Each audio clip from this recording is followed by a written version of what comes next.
What up, big dogs? I'm your host, Coach Craig, and this is Athletes Unleashed.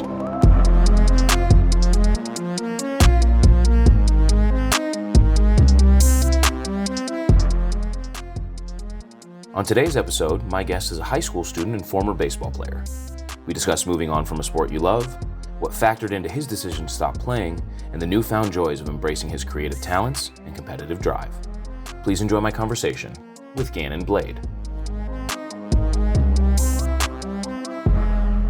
All right, so Gannon, thanks for joining me today. Of course. Your and I relationship is a little bit different than a lot of the people that I've talked to. Mm-hmm. I've been a coach of both of your sisters, older and younger, and so I've gotten to know you and your family through them, but I've never coached you directly. So this is kind of an exciting conversation for me because it's an opportunity for me to get to know you a little bit more. And actually, there was a potential of us kind of working together. Yeah. I asked you before if you're comfortable sharing it. Your mom reached out to me last year during the school year. So you go to Hart High School, it's where I work. And so we know each other from there and from my relationship with your sisters. But your mom had reached out to me. You were a baseball player for the school, and I'm sure have played a really long time. And she texted me one day saying that you were having a tough time. Baseball wasn't really what you wanted it to be, and she was concerned for you. Yeah. And one of the things that she mentioned, which is something that I've talked about before, is that you did not want to seek out the mental health resources on campus, the wellness center, there are therapists on campus, psychologists on campus. There are people to talk to if you need someone. And as an athlete, you didn't feel comfortable or whatever the reason was, you did not want to reach out to them. So she reached out to me saying, hey, can we set something up so you can talk to Gannon? I know he's comfortable with you, and it would be a good opportunity, I think, to utilize what I do and help out. And that meeting never happened. And so I'm interested, what was going on at the time that led you to what you were feeling and the need, I think, to talk to somebody, but the desire not to. Yeah. And kind of where has it led you to now? Because as I said, you're no longer playing baseball. You made a decision not to play anymore. So I'm interested in how the whole process happened. So I definitely was very hesitant to go to the on-campus wellness center, just because, like, kind of as an athlete, you're one of the leaders on campus, and like especially in our grade too. So like I felt like just kind of like that area. One, it didn't seem very effective. It just seemed like just another person to talk to. When I can go talk to my friends about stuff. I can go talk to my parents about stuff. Why is this random person I don't know? Why should I trust you? Type of thing. I just didn't feel like it would do anything. I feel like going to that wellness center, I felt like I'd be kind of like, it would make myself feel kind of like, not necessarily weak, but like kind of like I felt weak. And so I was just hesitant to talk to anybody because I thought like, I'm getting older. I can figure this stuff out on my own. Whatever I'm going through right now, I'll take care of it because it's my problems. And eventually I realized, like, the main problem I found in baseball is I just lost the desire to, like, compete or try or want to go to practice, just because I'd done it for so long, and it got to the point where it was just kind of like a repetitive routine, but it wasn't a routine I was looking forward to. And I decided eventually, like, why am I still wasting my time? Like, there's so many other things in life, especially at my age right now, that I need to kind of like grasp, like having a job and getting that experience in the workforce, and also doing other things outside of school. And now that I'm not, on a sports team, I have more time to spend on school, which eventually is going to be more important in the long run. Because, like as an athlete, you're always like, oh yeah, I'm going to go play in college and everything, so I'm going to dedicate all my time to there. Well, while you're in college, that's basically, you're a full-time athlete in college. When you play college ball, you have no time for your, your studies, all of that. And so when you get out of college, you may not, or at least like when you're in college, it's going to be hard to complete that work that you need to after college, get a job. So I just decided what I want to prioritize, and that was just things outside of high school and different hobbies and getting a job and being part of something else that's not baseball. I think you make a good point. I think a lot of people, I think it's in high school too, you dedicate so much of your time to playing your sport. And for a lot of people, it's not just going to practice. It's the additional work outside of practice. It's individual skills. It's putting in the extra time to be at the top of your level, because everybody else is kind of doing the same thing. And if you don't do that, you will fall behind. I know, like playing in college, there is an emphasis obviously to get your work done, and there are resources for athletes to help them study and do all those things. But the reality of it is, you are a full-time athlete as well as being a full-time student, and balancing those things is very difficult. So I see that a lot with high school athletes too, especially people who are in advanced placement or honors classes. There's a ton of pressure to perform in the classroom as well as on the field. And when one of those things is suffering, you tend to see it in the other area. Yeah. So I want to get back to some of the other things you were saying, but did you notice when you were having the issues with baseball, were you noticing that you were suffering in the classroom as well? Yes, very much. I was, because most of my time I was just really kind of stressed and nervous at baseball, and I got home and I was so mentally exhausted from just having to get through that 2.5 hour, 3 hour practice. Sure. That when I got home, I was like, I'll just kind of lackadaisical on my homework, wouldn't even finish it sometimes, just turn it in. Then I'd get missing, and I'm like, I don't have the energy now to go do this I don't have the will anymore to go do that missing work. That's now dropping my grade. And then also just paying attention to class, I'm constantly thinking about just different things about my sport that I was playing and how I gotta do well, and I wasn't able to focus on what was really important during school. And this is something that I bring up to a lot of people, especially non-athletes and people who look at athletes in a very envious way, where the thought is, they get everything, they're getting all these opportunities that other students don't get, and the reality of it is the additional work that is required to be a successful student and a successful student athlete is substantial. And I think it is. You don't realize how much, thinking about a game or about a practice, or when you're mentally exhausted, how that can play into a role, because you're spacing out in the middle of class, you're not really listening, then you go home and you have to do homework for something that you didn't pay attention for in the first place. And I know for me, when I was younger, it was difficult sometimes to concentrate on the schoolwork that I needed to do when my focus was on sports. Yeah. So I want to jump back to talking about the not wanting to seek out help on campus. Okay. I do think it's interesting, especially as a young man, to say, these are my problems and it's something that I need to handle. Obviously, your parents are great resources, they're both teachers. They're people that can definitely help you. But I know from talking to your mom, she was concerned that she wasn't able to get through to you. And I remember when I was a kid talking to my mom, where she'd be like, how was school? I was good. Yeah. You know what I mean? You just, sometimes, especially when you're dealing with being mentally exhausted and struggling, you don't really want to get into what's bothering you. That was the main thing. And so she thought that talking to me would be a good opportunity for you to open up to somebody who you don't really have to worry about their opinion. Yeah. You tell certain things to your parents and they might get really concerned, or they might want to try and fix everything. And for me, it just would have been a third party. And I find the same kind of pattern with other athletes, where they're like, I can either figure it out on my own, or I can talk to my teammates or my friends. But sometimes that's a difficult situation because you don't want to reveal any weakness towards them, because a lot of them are competing for the same things that you are. So I would like to say my friends were actually probably the most helpful people during the time of figuring out whether I wanted to stay on baseball and just grind through it, or leave and find things that actually make me happy. And it was probably my three closest friends. They were the ones that reassured me that, because one of my main worries is that if I stop playing baseball, am I still gonna stay close to them? Because that's how we're together all the time. Right. We're 3 hours or 5-6 hours at school and then 3 hours at baseball, and we have games in the week. We're always together, and I was afraid that once I left that, then I wouldn't be with them anymore. But that's proven to not be the case at all. We just went through an entire summer together. They were playing baseball, and I was doing my own thing, and we were able to still get together and hang out all the time. And I really appreciate it, because they're the best friends I could ask for. Yeah, I know that is a concern with a lot of people. Talking to people who've been injured, where they don't get to be with the team as much, they start to see, when you're an athlete, those become your best friends. You spend all your time with them. And when you start to feel distance, it's difficult sometimes when you're not there. You don't get the inside jokes. You didn't experience the same things. And so it's nice to hear that your relationship with your friends hasn't changed since you've made the decision to no longer play.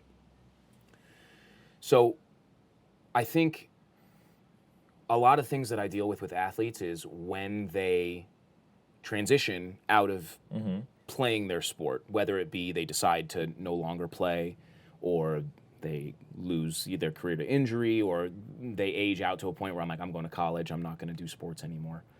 They struggle with that identity aspect.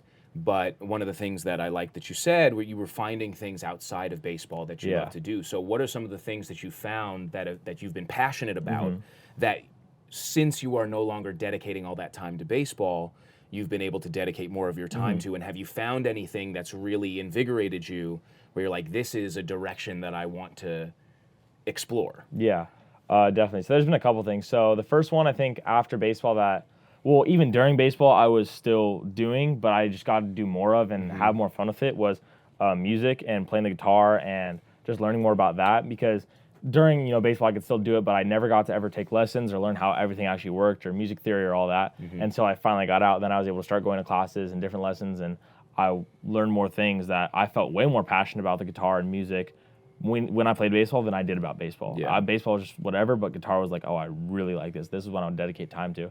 That was probably the first thing. The second thing I got to do even more of, and I was much more happy doing it, was lifting, because I got to do that on my own. I could dedicate more time to it. And we did that in baseball, but it was like coached lifting. So, if you have somebody yelling, it's just a whole thing, versus on my own, I just like doing a lot more. Yeah.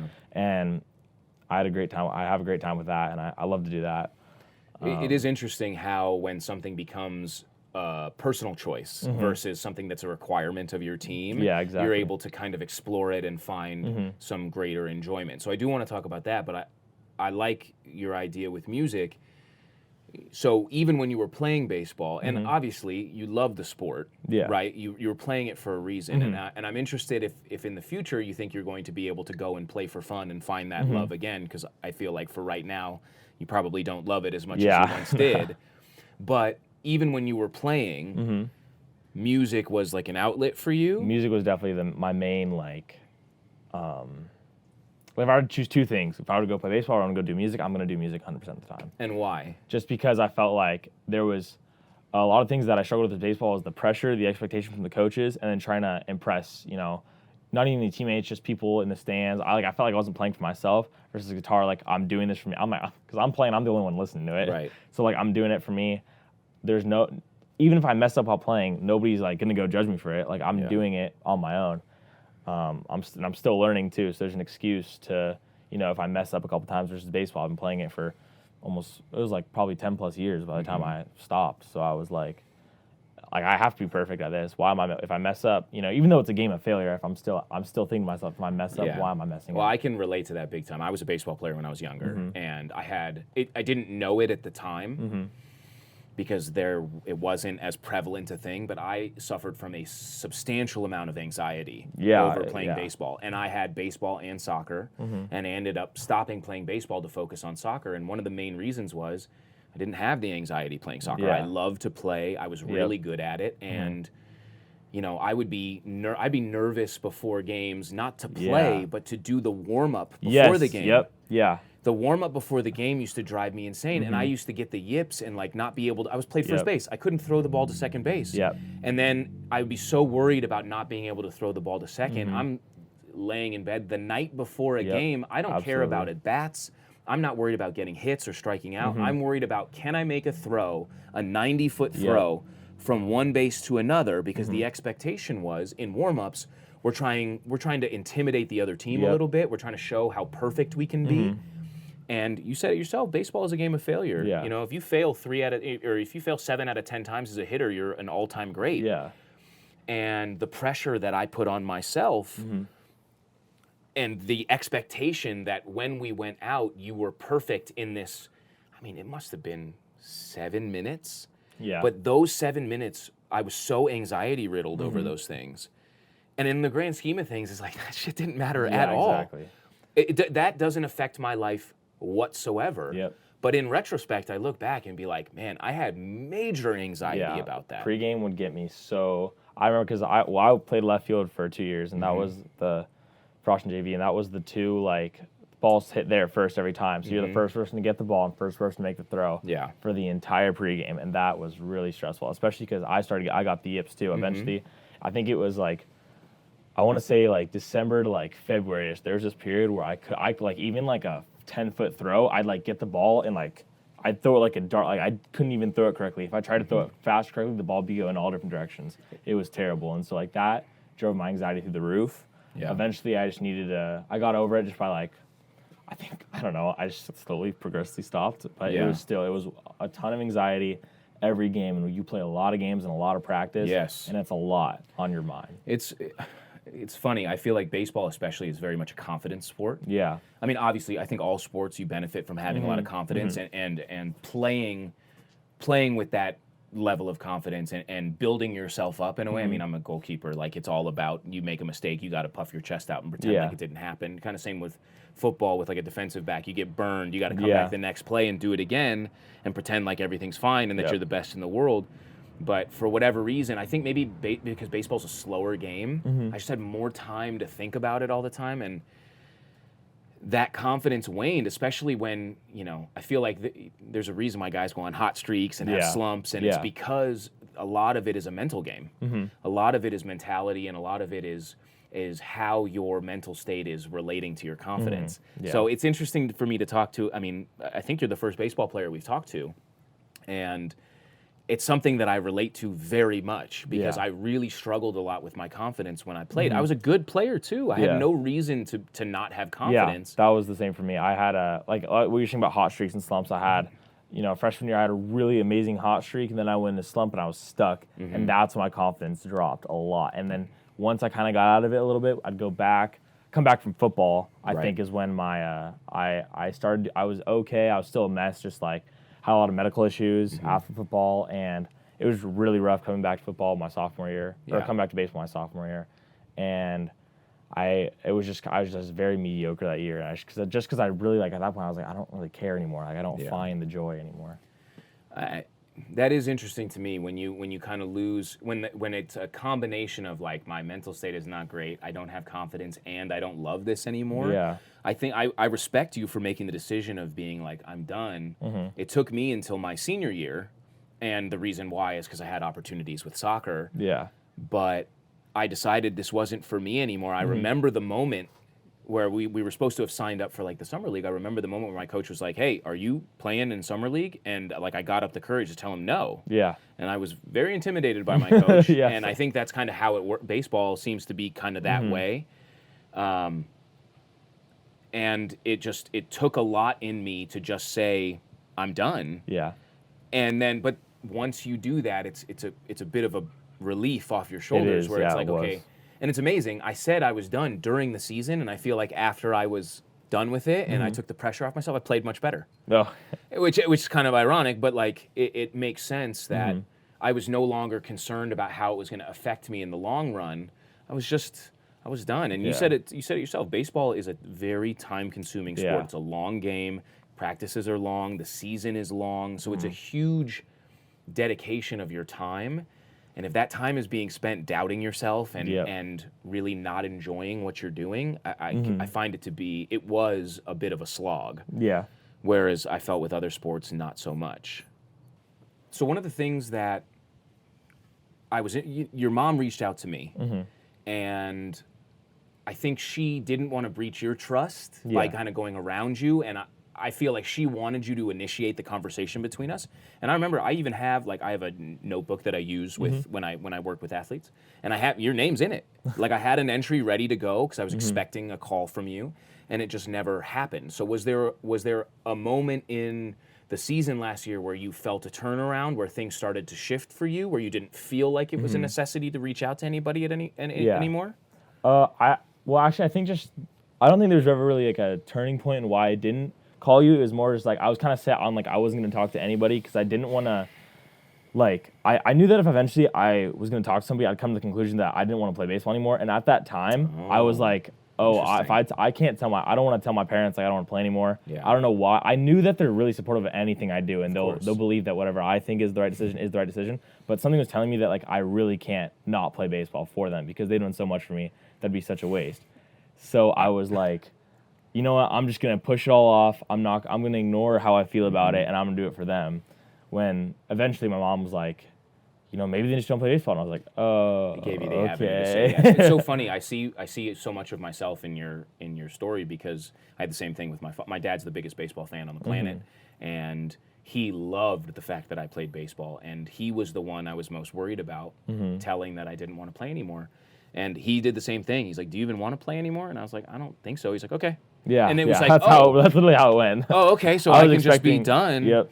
So I think that's really interesting, and it's what you said there resonated a lot because it's like I don't want to talk to anybody because if I do, I know what I'm gonna say and I know what it means. Yeah. And it means that I'm done with this. And you weren't ready to let go at that Yeah, moment. no, I wasn't. And it's interesting. You needed your parents. You kind of, like you said, they put all this time and effort into you. And I think a lot of kids feel this way. Yeah.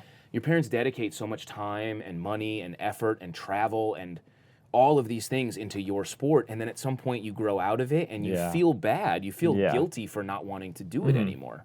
But you got to remember, for most people, for the vast majority of people, your parents are going to support you in what you want to do, and I'm glad that they did. And now, like you said, you've kind of pivoted and you've moved towards things that you're more passionate about, which I want to talk about. So like we talked about music and then lifting, so working out in the gym. So let's touch lifting first because I feel like music's the big one for you. Definitely. So obviously you were lifting before with the team. Yeah. Now you're doing it on your own. Is there a reason why you've found enjoyment in this now and why it went from being kind of a chore into something that you really love to do now? So at first I knew that lifting was just a way for me to take all the angers that I felt from, not really angers, just different things I felt. It was a way to release built up emotions or energy or anger that I felt from lacking in school and feeling like I wasn't good enough in school and feeling like I wasn't good enough in baseball, and just being able to get it all out and be like, I'm strong, I'm good at this. This makes me feel a lot better than what all these other things in life are making me feel, because they're kind of putting me down, but this is making me feel good. Sure. And I just like that feeling of it's having power just that type of You go from the feeling strength powerless to aspect. feeling exactly, strong. because in the weight room at school and at baseball, and then the academic side of things, I just felt weak in all those things. Everybody out here in the weight room right now was stronger than me, just because I wasn't that advanced in it. I'm in all these AP honors classes, and really I probably just kind of put myself in them. I probably really shouldn't be in them, and all these kids are, biggest brains in school, and I'm just kind of feeling small that entire sophomore year. And the weight room is what really helped me feel different from everybody else. I was going to ask you if the difference is because you felt having to compare yourself to everybody else. So now do you go and work out by yourself? Yeah. So because it's a solitary thing now, you feel like the only person you're competing against is you. Exactly. And it's every day I know I'm getting better, because there's no okay, I don't want to say there's luck to baseball, but Sure. There's an aspect times of it. where you're going to do the same exact thing, and one of the times you're going to hit the ball perfectly, and the other time you're going to swing right through. You're not doing anything different. Your brain's doing the same thing. Your body's doing the same thing. But just sometimes it's not going to work out in your favor. And that one time it wouldn't work out in your favor, even though it wasn't my fault, would still put me down. Versus lifting, I know that I can go up there, and just because my strength, for example, benching, I know I can get that weight. And when I get that weight, it makes me feel like I just hit that line drive like I did in baseball. And I can do that 100% of the time. There's not going to be an odd that tells me oh, I'm not going to do it just because it's luck. Baseball's such a fickle sport, man. Yeah. You hit a ground ball, and sometimes it takes a bad hop and you get a single, Exactly. and other times it gets picked and you get thrown out at first. So it's so funny. It's flashbacks for me. But I'm glad to hear that. I think a lot of people find solace in the weight room, and they find a bit of a community, and maybe you're by yourself right now, but I think as the more time you spend there, you start to meet other people, you start to gain knowledge from other people, you work in together, and it's good to hear that you're able to work out a bit of your competitiveness, but it's with yourself. Exactly. In that specific the untapped environment. competitiveness that was left from baseball. Yeah. Well, I think you lose some of that competitiveness because you're so worried about not performing. Yeah, exactly. Versus there's nothing to worry about when I'm in the gym. It's just getting stronger. And I find that now when I play sports now, there is I don't care if I fail. It doesn't mean anything. Yeah, but exactly. I can just go out and compete and have fun, and it's enjoyable to do that.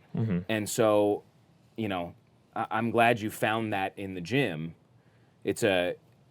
I think it is a great release for a lot of people, and it's something that it's a really cool thing that you can do the rest of your life if you want. And same with music. Yeah. So obviously you enjoy playing music, another release for you, another Yeah. escape for you. Do you see a future in it as something that you want to pursue? Not necessarily like being a musician, Yeah. but a career in music? I definitely would like to, maybe definitely not like my only income of money and like that's my full-time job would be music, but I would definitely like to keep doing it throughout my life on the side and just maybe have little songs or albums that just kind of come out on my side job, because there's other things I want to do. Like I want to be a firefighter's always been an option, or a police officer, just something in the community that's always doing something and making an impact on other people. That's what I want my main job to be. Yeah. But having like, just a little like side hustle, I guess, a creative of like outlet. a musician Yeah. would be a great time. I've been told, I don't know if it's just because like, if like you hear your friend play a song, you're not going to be like, yeah, that sucked. Like you're going to be told that like you're good, but like, I don't know. I think I'm good. Yeah. And I've been told before that I'm good and I have potential to be pretty good. And well, I don't think it really matters if you're good or not. I mean, Yeah. if you enjoy doing it, oh yeah, and you enjoy playing for people, and they enjoy you playing for them, then regardless, I mean, if you're good, obviously it helps. Yeah, if you're a skilled musician, that helps.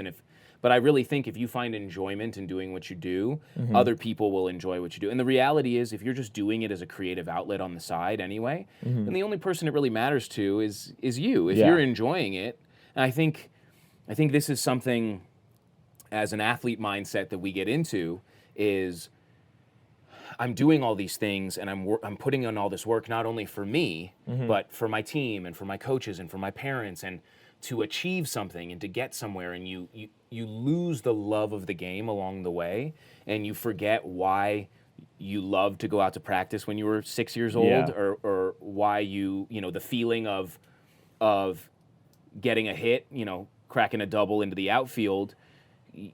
You lose the feeling of why that feels so great. Instead, it's just a relief that you got a hit. Yeah, exactly. That's exactly. And so I think having an outlet like lifting or like music, where you're just doing it because you actively enjoy doing it, you enjoy the process, you enjoy the outcome.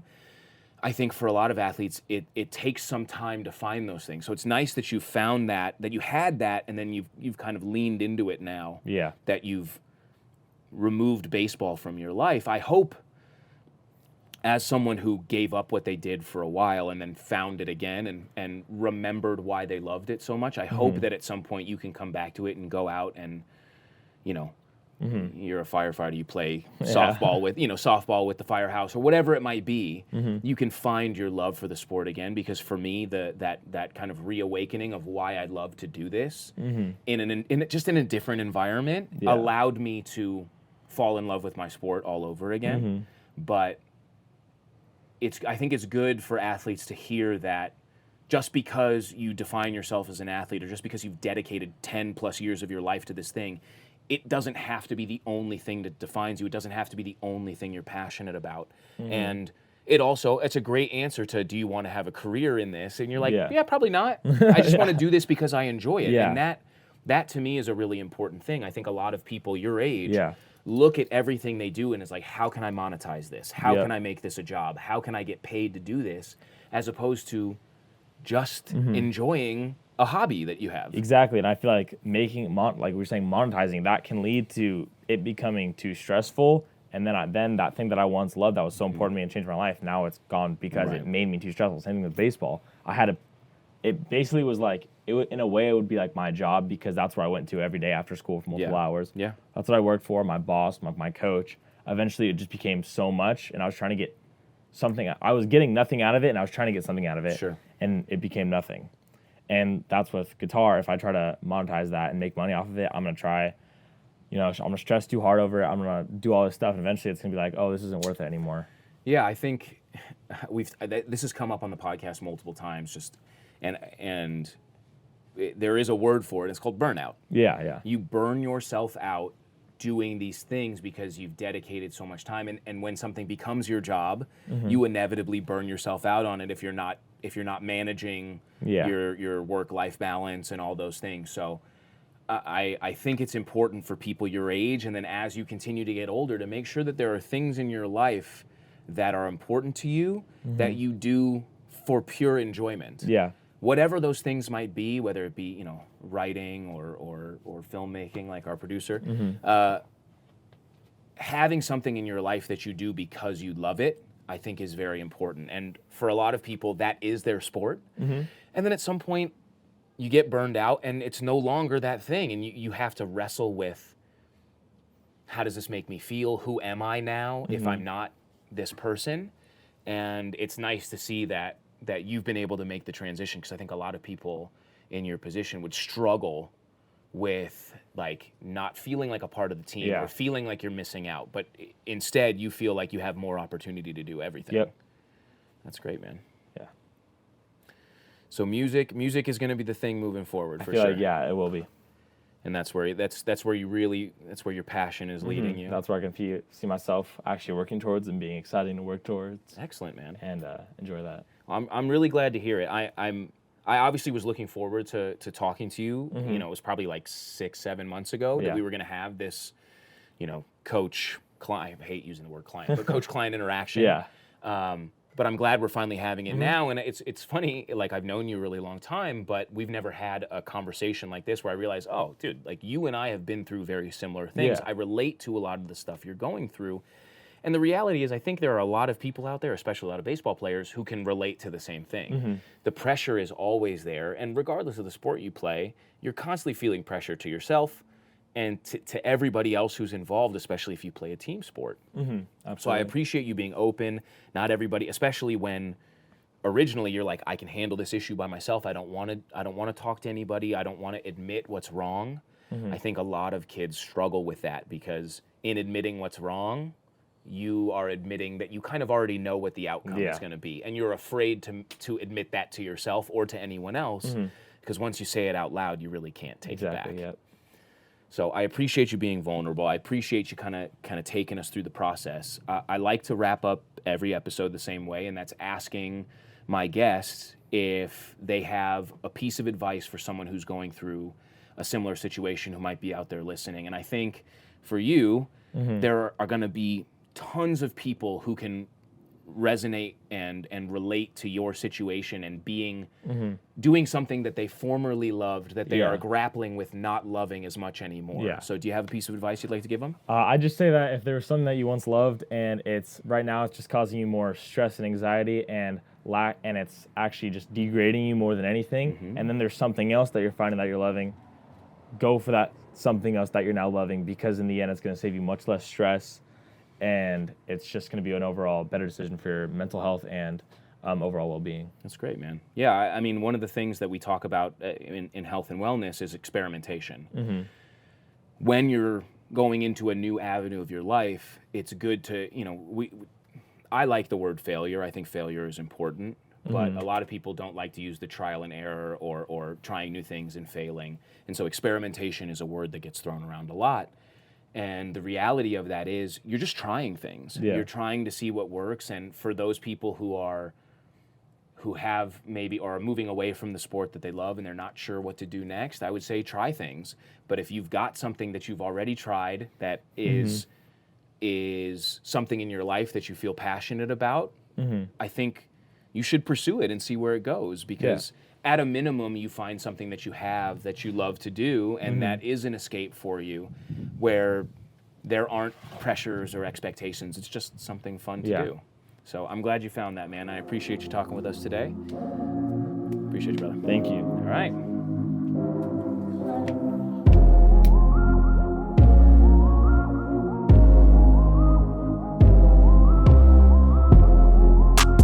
Big thank you once again to our guest this week, Gannon Blade, our amazing producer, Malin Blade, and everybody who tuned in. Check out our next episode for more Athletes Unleashed. Later, homies.